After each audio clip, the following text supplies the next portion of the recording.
आगे बात करेंगे भारत और नेपाल की। भारत और नेपाल दो देश हैं, लेकिन रिश्ता रोटी और बेटी का है। उत्तर प्रदेश के तराई वाले जिलों में हजारों ऐसी बहुएं हैं जो कि नेपाल से आई हुई हैं। डोली में बैठकर आई, यहां के परिवारों का हिस्सा बनी, लेकिन जब बात देश का भविष्य चुनने की आती है तो उनके हाथ खाली रह जाते हैं। ये रिपोर्ट देखिए।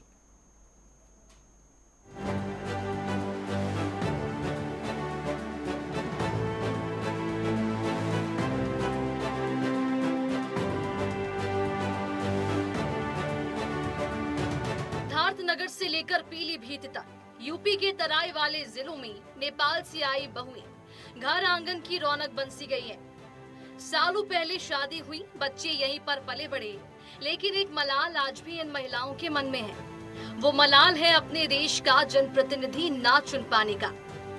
चुनाव आयोग के ताजा रुख ने साफ कर दिया है कि नेपाल से आई बहुएं भारत की वैध निवासी तो हैं, लेकिन नागरिक नहीं।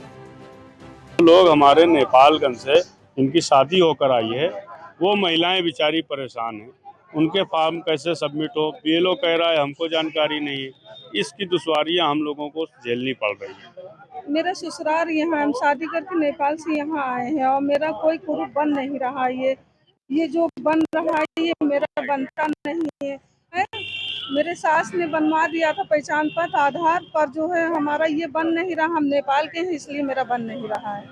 नियम सख्त हैं और शर्तें साफ। मतदाता सूची में नाम तभी दर्ज होगा जब आपके पास भारत की नागरिकता होगी, और नेपाल की बेटियों के लिए ये रास्ता आसान नहीं है। भारतीय नागरिकता अधिनियम 1955 के मुताबिक शादी के बाद भारत की नागरिकता पाने के लिए कम से कम 7 साल तक यहाँ पर लगातार रहने का सबूत देना होगा। जिलाधिकारी से लेकर गृह मंत्रालय तक की फाइलों का सफर तय करने के बाद ही इन्हें वोट देने का अधिकार मिल पाएगा। हालांकि इस कानून से राहत बच्चों के लिए जरूर है। अगर पति भारतीय है और पत्नी नेपाल से है, तो ये तय मानकों के आधार पर उनके बच्चे जन्म से ही भारतीय नागरिक माने जाएंगे और उन्हें मतदान करने का पूरा अधिकार प्राप्त होगा। लेकिन उन माओं का क्या जो सालों से इस मिट्टी को अपना मान चुके हैं और कागजों में आज भी वो विदेशी ही है। कानूनी पेच ये भी है कि नागरिकता के लिए मैरिज सर्टिफिकेट और रिहायशी सबूत अनिवार्य है। 1 जुलाई 1987 और दिसंबर 2004 के बीच जन्मे लोगों के लिए भी नियम अलग अलग हैं। ऐसे में संधि के चलते भले ही नेपाली नागरिक यहाँ पर सम्मान से रह रहे हो, लेकिन लोकतंत्र के महापर्व में उनकी भागीदारी फिलहाल फाइलों और नियमों के बीच अटकी हुई है। News desk, network 10।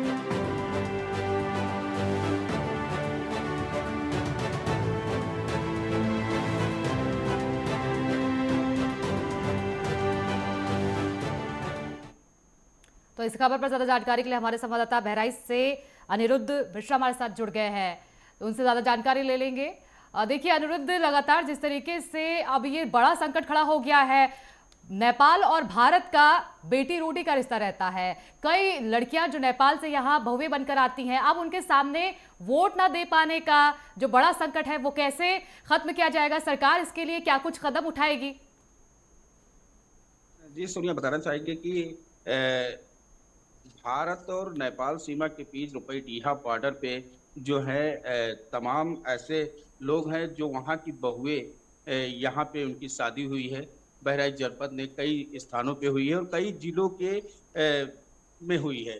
तो नेपाल बॉर्डर की जो बहुएं आई हैं उनके एसआईआर की प्रक्रिया में उनके लिए ये बहुत ही बुरी खबर है कि वो अब आगे की मतदाता बनने के लिए उन्हें बहुत ही प्रोसेस प्रक्रिया करना पड़ेगा, जिसके लिए उन्हें नागरिकता भारत की हासिल करनी पड़ेगी। ऐसे में अगर हम बात करें तो सीमावर्ती क्षेत्रों में जो नेपाल की बहुएं आई हैं और उनकी शादी जब हुई है तो वो 2003 की सूची में उनका नाम दर्ज नहीं था, जिससे उनको एसआईआर के ये जो प्रक्रिया में कठिनाई का सामना करना पड़ रहा है। हालांकि जो उनके बच्चे हैं और उनके जो बच्चे यहाँ पे पैदा हुए हैं उनका तो नागरिकता मिल जा रही है, पर उनके लिए ये बहुत बड़ी चुनौती है। शासन ने इसको गंभीरता से लेते हुए प्रशासन को एसआईआर के प्रोसेस प्रक्रिया में पूरी जानकारी के साथ उन्हें एसआईआर की प्रक्रिया समझाई, उन्हें नागरिकता देने के बाकायदा शासन में विचार चल रहा है। गृह मंत्रालय ने भी इसकी रिपोर्ट दी है, लेकिन अभी तक ये जो भारत नेपाल रोटी बेटी का प्रगाढ़ संबंध रहा है। नेपाल से भारत में कई लड़कियां यहाँ पे बहू आई हैं, यहाँ लड़कों की भी शादी वहां पे हुई है। तो जैसे कि जो रिश्ते हैं यहाँ पे कायम है, लेकिन उन रिश्ते के तहत जो नई बहुएं हैं जो यहाँ आई हैं, जो काफी साल से यहाँ भारत में उन्होंने अपना जीवन बिताया है या उनके बच्चे पैदा हुए, वहाँ उनका परिवार बना है, वो अब वो मतदाता सूची से बाहर हैं। भारत की नागरिकता लेने में उनको बहुत बड़ी चुनौती का सामना करना पड़ रहा है। जी सोनिया जी। बिल्कुल, तो जिस तरह से मतदाता सूची में नाम जुड़वाने में कई समस्याओं का सामना करना पड़ रहा है, बहराइच से हमारे संवाददाता जुड़े हुए हैं और इसी बीच पीलीभीत से संजय शुक्ला भी जुड़ चुके हैं। संजय, आपसे समझना चाहूंगी, जिस तरह से नेपाल से जो महिलाएं शादी होकर भारत अपने देश पहुंचती हैं, ऐसे में एसआईआर की प्रक्रिया में उन्हें दिक्कतों का सामना करना पड़ रहा है। क्या पीलीभीत में भी अभी तक किसी तरह की ऐसी घटना सामने आई है? जिस तरह से एसआईआर की प्रक्रिया की जा रही है, उसमें किन मानकों के आधार पर इनके नाम को लेकर समस्याएं उत्पन्न हो रही हैं? मनीषा, जैसा कि आपको बता दूं कि पीलीभीत जो है नेपाल बॉर्डर सीमावर्ती इलाका है और पीलीभीत का जो थाना हजारा क्षेत्र है, वहाँ के दर्जनों गांव जो हैं नेपाल की सीमा से सटे हुए हैं। तो कहीं ना कहीं जो है नेपाल की जो लड़कियां हैं वो पीलीभीत में शादी करके यहाँ आती हैं।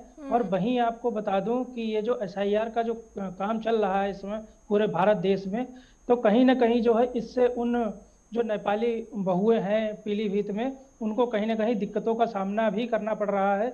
वहीं आपको बता दूं कि एसआईआर की जो प्रक्रिया है उसमें 2003 की वोटर लिस्ट मांगी जा रही है, जिसमें लड़के या लड़की के माता पिता के नाम जो है अंकित हो, उसके आधार पर ही एसआईआर का फॉर्म जो है आगे पूर्ण किया जा सकता है। लेकिन वहीं आपको बता दें कि चूंकि जो लड़कियां जो है नेपाल से शादी करके पीलीभीत में आई हैं, तो कहीं ना कहीं उनकी जो वोटर लिस्ट है वो नेपाल की है, तो नेपाल की वोटर लिस्ट जो है यहाँ पर काम नहीं करेगी।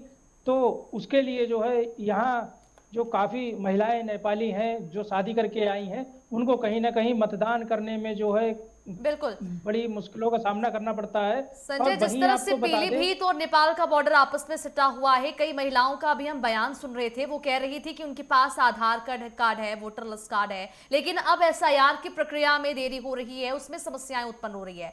किस तरह से समस्याएं उत्पन्न हो रही है और संख्या कितनी है जिन महिलाओं को दिक्कतों का सामना करना पड़ रहा है? मनीषा, जैसा कि आपको बता दूं कि पीलीभीत क्षेत्र में जो महिलाएं नेपाल से ब्याह के यहाँ आई हुई हैं, उसमें बहुत सी महिलाएं तो ऐसी हैं जिनको काफ़ी टाइम हो गया है यहाँ रहते हुए, तो उनको तो मत डालने का जो है अधिकार प्राप्त हो चुका है। लेकिन हाल फिलहाल में जिन लोगों की शादियां हुई हैं, उनको कहीं ना कहीं दिक्कतों का सामना करना पड़ रहा है। ऐसी कई बहु बेटियां हैं जिनको मत डालने से जो है अधिकार से वंचित रह जाती हैं। और वहीं आपको बता दें कि अगर उनको भारतीय नागरिकता अधिनियम 1955 के तहत जो है अगर वो अपना फॉर्म सबमिट करती हैं और फॉर्म सबमिट करने के बाद में, जैसे कि मान लीजिए आज की डेट में अगर हमने फॉर्म सबमिट किया है तो आज से लगभग 7 वर्ष तक जो हमें भारत में ही निवास करना पड़ेगा, तब उसके बाद जो है कहीं जाके हमको भारतीय नागरिकता प्राप्त होगी और भारतीय नागरिकता मिलने के बाद ही हम जो है वोट का अधिकार प्राप्त कर सकते हैं। तो जिसको लेकर जो है यहाँ की जो महिलाएं हैं, बेटियां हैं, उनको कहीं ना कहीं जो नेपाल से यहाँ आके रही हैं, यहाँ भारतीय जो नागरिक हैं उनके साथ उन्होंने अपना विवाह किया है, तो कहीं ना कहीं उन्हें वोट का अधिकार नहीं मिल रहा है और उनको भारतीय नागरिकता भी अभी नहीं मिली है। तो कहीं ना कहीं उनको काफ़ी दिक्कतों का सामना करना पड़ रहा है। और वहीं अगर एसआईआर प्रक्रिया जो है, और वहीं आपको बता दें कि नेपाल और भारत के संबंध जो हैं वो बहुत ही प्रगाढ़ माने जाते हैं अन्य राज्यों, अन्य देशों की अपेक्षा। तो वहीं आपको बता दें कि ऐसे में जब नेपाल की जो बेटियां हैं जो यहाँ पीलीभीत या अन्य जिलों में ब्याह के शादी करके गई हैं, उनको जब वोट डालने का संजय, जिस तरह से पूरी प्रक्रिया को किया जा रहा है, एसआईआर की प्रक्रिया अभी हो रही है यूपी में, और ऐसे में नेपाल से जो बहु बेटी आई हुई हैं भारत में शादी होकर, उनको लेकर जिस तरह से समस्याएं उत्पन्न हो रही है, एसआईआर अधिकारियों का इसको लेकर क्या कुछ कहना है? इस प्रक्रिया में क्या कुछ समस्याएं उत्पन्न हो रही हैं? जैसा कि मनीषा आपको जानकारी देना चाहूंगा कि एसआईआर की प्रक्रिया की अगर बात कर ली जाए तो यहाँ पर जिन लोगों की ड्यूटी लगाई गई है, चाहे वो बीएलओ हो या अन्य अधिकारी जिनकी ड्यूटी लगी हुई है, तो वो कहीं ना कहीं जो है उन लोगों को भी काफी दिक्कतों का सामना करना पड़ रहा है, क्योंकि कहीं ना कहीं जो है वो भी जो है एसआईआर के काम को लेकर जो है, और आपने देखा होगा कि एसआईआर के काम के चलते जो है यूपी में कई ऐसे कर्मचारी थे जिन्होंने जो है आत्महत्या कर ली।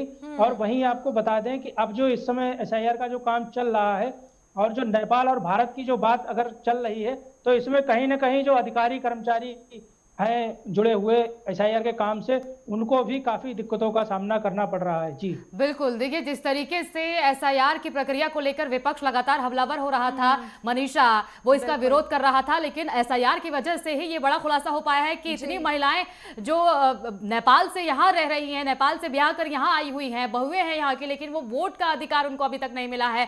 अनिरुद्ध, आपके पास आते हुए देखिए अनिरुद्ध, हमने जो अभी आपको विजुअल्स दिखाए, कई लोग कह रहे हैं कि हम कई सालों से यहाँ रहते हैं, हालांकि जो प्रोसेसिंग रहती है 7 साल यहाँ पर रहना होता है तभी जाकर आपको नागरिकता मिलेगी, लेकिन जो पहले से रह रहे हैं उनके पास भी अधिकार नहीं है। बिल्कुल सोनिया जी के लिए 1 दिसंबर 1987 के पास से और 2004 तक जो पैदा हुए वो उनको नागरिकता मिली है, लेकिन 2004 के बाद से जो भी यहाँ पैदा हुआ उनको नागरिकता नहीं दी। भारत में नागरिकता के लिए अब एसआईआर की रिपोर्ट से आपको एसडीएम, रजिस्ट्रेशन विभाग, जिलाधिकारी, राज्य और केंद्र और गृह मंत्रालय तक की प्रक्रिया को पूरा करना पड़ेगा। एसआईआर में मतदाता सूची में भारत की नागरिकता में आप अगर शामिल होने के लिए अगर आप विदेशी हैं तो उसको आपको अपने ठोस दस्तावेज देना पड़ेगा। आपको अगर आपने शादी किया है, यहाँ पे उनकी शादी हुई है, तो रजिस्टर्ड सर्टिफिकेट मैरिज का होना चाहिए, उनके दस्तावेज बिल्कुल ठोस होने चाहिए, आधार, वोटर आईडी, जिसकी सारी व्यवस्थाएं होनी चाहिए। तब इस पे ये गृह मंत्रालय से 7 साल यहाँ रहने पर ही तभी उनको नागरिकता मिल जाएगी। तो ऐसे में उन नई बहुओं के लिए अभी तक एसआईआर में या आने वाले चुनाव में वो मतदाता सूची में अपना नाम दर्ज करें, ये उनके लिए बहुत ही कठिनाइयों का सामना है। और वो अपनी भारत की नागरिकता में शामिल होने के लिए अब जो एसआईआर की प्रक्रिया है उसको पूरी करने में लगी है, लेकिन उस प्रक्रिया में इतनी कठिनाई है कि बहुत ही चुनौती का सामना करना पड़ रहा है। बिल्कुल, लेकिन चुनौती का सामना तो करना पड़ रहा है। अनिरुद्ध, देखिए इसी में से एक सवाल और निकलकर सामने आता है कि जो उनके बच्चे हैं उनको क्या नागरिक माना जाएगा? किस तरीके से ये प्रोसेस रहने वाला है? क्या उनके बच्चों को अधिकार मिलेगा वोट का? बिल्कुल, जैसे उनके जो गार्जियन है, जैसे उनके पिता है जिसके साथ में शादी हुई, उसके पिता का नाम 2003 में यहाँ पे शामिल है, तो उसके बच्चे का नाम शामिल होगा, तो उस आधार से वो भारत का नागरिक भी होगा और उस नागरिकता से उसको नागरिकता मिलेगी और उसके बच्चे को भी मिलेगी।